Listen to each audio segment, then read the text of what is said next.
नमस्कार and welcome to JAC board वाला। मैं हूं आकाश सेन। आज इस वीडियो में हम लोग क्लास 8 का साइंस में जो प्रश्न हर साल एग्जाम में पूछा जाता है उन सभी प्रश्न पर बात करेंगे। तो यदि हम लोग प्रश्न संख्या 1 के साथ प्रारंभ करें तो प्रश्न संख्या 1 हम लोगों से पूछा जा रहा है कि केंद्रक में कौन सा द्रव्य पाया जाता है। तो केंद्रक में केंद्रक द्रव्य पाया जाता है।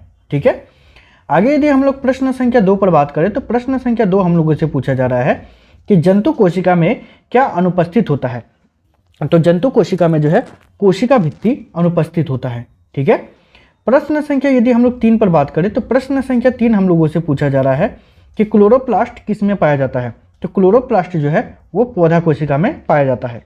ठीक है, आगे यदि हम लोग प्रश्न संख्या 4 पर बात करें तो प्रश्न संख्या 4 हम लोगों से पूछा जा रहा है कि अमीबा एकल कोशिकीय जीव है, इसके एक ही कोशिका में होता है। तो क्या क्या होता है, तो एक ही कोशिका में अंतर्ग्रहण होता है, पाचन भी होता है और अवशोषण एवं उत्सर्जन होता है। तो इसीलिए इसका हो जाएगा आंसर ये सभी क्रियाएं। ठीक है, यदि हम लोग बात करें प्रश्न संख्या 5 पर तो जिसमें पूछा जा रहा है कि सर्वप्रथम कोशिका की खोज किसने की। तो सर्वप्रथम कोशिका की खोज किया था रॉबर्ट हुक ने। ठीक है, प्रश्न संख्या 6 पर यदि बात करें तो जिसमें हम लोगों से पूछा जा रहा है कि सर्वप्रथम जीवित कोशिका का खोज किसने किया था। तो जीवित कोशिका का खोज सर्वप्रथम किया था एंटन वान लीवनहॉक ने। ठीक है, प्रश्न संख्या यदि हम लोग 7 पर आए तो प्रश्न संख्या 7 हम लोगों से पूछा जा रहा है कि सजीवों के शरीर की सबसे छोटी रचनात्मक और क्रियात्मक इकाई क्या है। तो वह है कोशिका।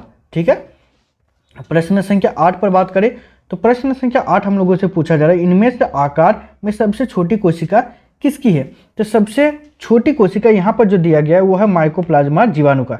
ठीक है, आगे यदि हम लोग प्रश्न संख्या 9 पर बात करें तो जिसमें हम लोगों से पूछा जा रहा है कि इनमें से कौन सी एकल कोशिकीय जीव है जो आकार में बड़ा होने के कारण नग्न आंखों से भी देखा जा सकता है। तो है शुतुरमुर्ग का अंडा।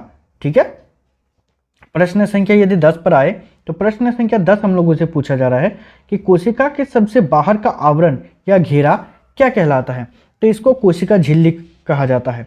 ठीक है, प्रश्न संख्या यदि हम लोग 11 पर बात करें तो प्रश्न संख्या 11 हम लोगों से पूछा जा रहा है कि कोशिका झिल्ली एवं केंद्रक के बीच के भाग में सभी कोशिकांग रहते हैं। तो इसको क्या कहा जाता है। तो इसको कहा जाता है ये सभी जो है कोशिका द्रव्य में पाया जाता है। ठीक है, प्रश्न संख्या यदि 12 पर बात करें तो प्रश्न संख्या 12 हम लोगों से पूछा जा रहा है कि कोशिका को सर्वप्रथम कब देखा गया था। तो कोशिका को सर्वप्रथम देखा गया था 1665 ईस्वी को। ठीक है, प्रश्न संख्या यदि 13 पर बात करें तो प्रश्न संख्या 13 हम लोगों से पूछा जा रहा है कि सूक्ष्म जीवों एवं कोशिकाओं को देखने के लिए उपयोगी विशेष यंत्र क्या है। तो इसको हम लोग सूक्ष्मदर्शी से देखते हैं। ठीक है, आगे बात करें प्रश्न संख्या 14 पर तो जिसमें हम लोगों से पूछा जा रहा है कि कोशिका का ऊर्जा गृह किसे कहा जाता है। तो कोशिका का ऊर्जा गृह कहा जाता है माइटोकॉन्ड्रिया को।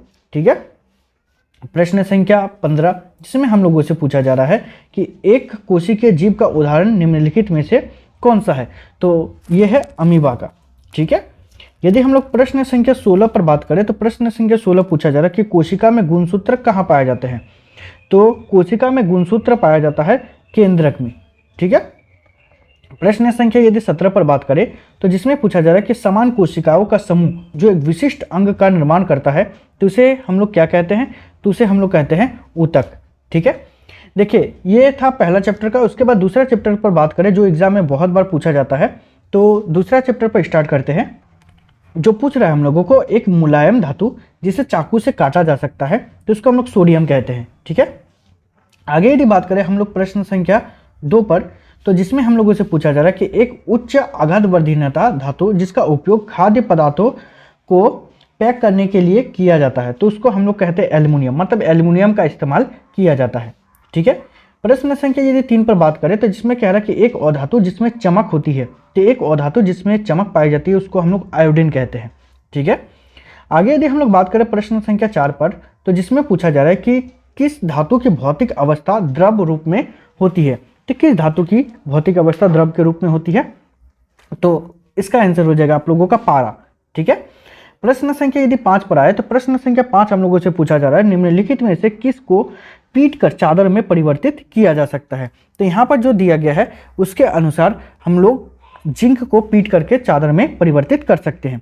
प्रश्न संख्या यदि 6 पर बात करें तो जिसमें पूछा जा रहा है कि निम्नलिखित में से किसको पिघलाकर नया रूप दिया जा सकता है? तो यहाँ पर जो है उसके अनुसार लोहा को हम लोग पिघलाकर नया रूप दे सकते हैं। ठीक है। प्रश्न संख्या 7 जिसमें दिया गया है निम्नलिखित में से किसको पतले तार में परिवर्तित कर सकते हैं? तो यहाँ पर सोना जो है, सोना को हम लोग पतले तार में परिवर्तित कर सकते हैं। ठीक है। आगे पूछा जा रहा है हम लोगों को कि एक्सरे में किस धातु का उपयोग किया जाता है? तो एक्सरे में लेड का उपयोग किया जाता है। ठीक है।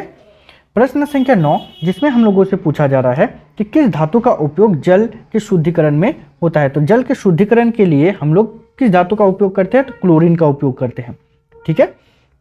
प्रश्न संख्या 10 जिसमें हम लोगों से पूछा जा रहा है कि पुल निर्माण में किस धातु का उपयोग किया जाता है? तो पुल निर्माण में जो है लोहा का उपयोग किया जाता है। प्रश्न संख्या 11 पर बात करें तो जिसमें हम लोगों से पूछा जा रहा है थर्मामीटर में किस धातु का उपयोग किया जाता है? तो पारा का उपयोग किया जाता है। ठीक है।